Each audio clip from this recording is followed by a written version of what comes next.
കരിപ്പൂർ വിമാനത്താവളത്തിൽ air India എക്സ്പ്രസിന്റെ വിമാനം സാങ്കേതിക തകരാറ് മൂലം എമർജൻസി ലാൻഡിംഗ് നടത്തിയതാണ് ഏറ്റവും പുതിയതായി ലഭിക്കുന്ന ഒന്ന്.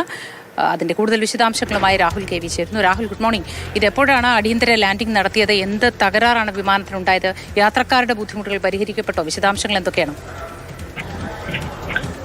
Good morning. ആശങ്കപ്പെടേണ്ട യാതൊരു സാഹചര്യവുമില്ല. വിമാനം സുരക്ഷിതമായി, എമർജൻസി ലാൻഡിംഗ് ആണെങ്കിൽ തന്നെയും സുരക്ഷിതമായി താഴെ ഇറക്കിയിട്ടുണ്ട്. യാത്രക്കാരും വിമാനത്തിലുണ്ടായിരുന്ന സ്റ്റാഫുകളടക്കം എല്ലാവരും തന്നെ സുരക്ഷിതരാണ് താനും.